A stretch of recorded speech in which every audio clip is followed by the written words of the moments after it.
Wakala wa usajili wa biashara na leseni BRELA umetangaza kuhamisha huduma zote za leseni kundi A kwenda kwenye mfumo mpya wa BOS, hatua inayolenga kuongeza ufanisi na kurahisisha upatikanaji wa huduma kwa wafanyabiashara. Kwa mujibu wa BRELA, huduma hizo ambazo awali zilikuwa zikipatikana kupitia mfumo wa Tanzania National Business Portal ni pamoja na utoaji wa leseni mpya za biashara, uhuishaji wa leseni, utoaji huduma wa leseni za matawi, mabadiliko ya anwani za biashara pamoja na kusitisha leseni za biashara. Hata hivyo, BRELA imesema mbali na kuhamisha huduma hizo, imeongeza huduma mpya kwenye mfumo wa BOS, ikiwemo huduma ya utafutaji wa taarifa za leseni za biashara pamoja na kufanya maombi ya leseni mpya ya biashara kupitia leseni ambayo tayari muombaji yuko nayo. Mabadiliko haya ya utoaji huduma yanawahusu wamiliki wa leseni ya kundi A pekee inayotolewa na BRELA na si kundi B ambayo hutolewa na halmashauri. Leseni kundi A ni leseni inayotolewa kwa biashara kubwa na za kimkakati kama vile viwanda,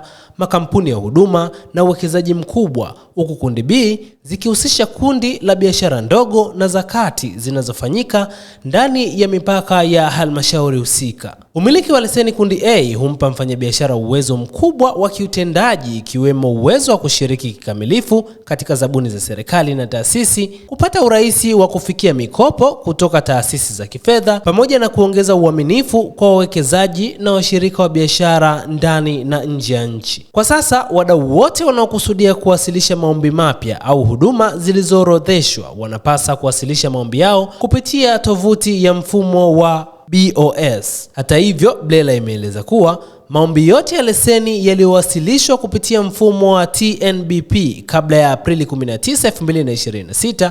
yanapaswa kukamilishwa kupitia mfumo huo kabla ya Mei 1, 2026. Kwa upande wa watumiaji, wamiliki wa kampuni na majina ya biashara waliopata leseni kupitia TNBP wanatakiwa kujisajili upya kwenye mfumo wa BOS kwa kutumia barua pepe na namba ya vitambulisho vya taifa NIDA kwa Watanzania au hati ya kusafiria kwa wageni. Aidha, mtu binafsi aliyekuwa na leseni kwenye mfumo wa TNBP anapaswa kujisajili kupitia mfumo mpya wa BOS, kutumia barua pepe aliyotumia katika mfumo wa TNBP ili kuweza kuona leseni za awali. BRELA imefafanua kuwa kwa upande wa huduma nyingine kama usajili wa kampuni, hataza, alama za biashara na huduma pamoja na maombi yanayoendelea zitaendelea kutolewa kupitia mfumo wa Online Registration System, yani ORS.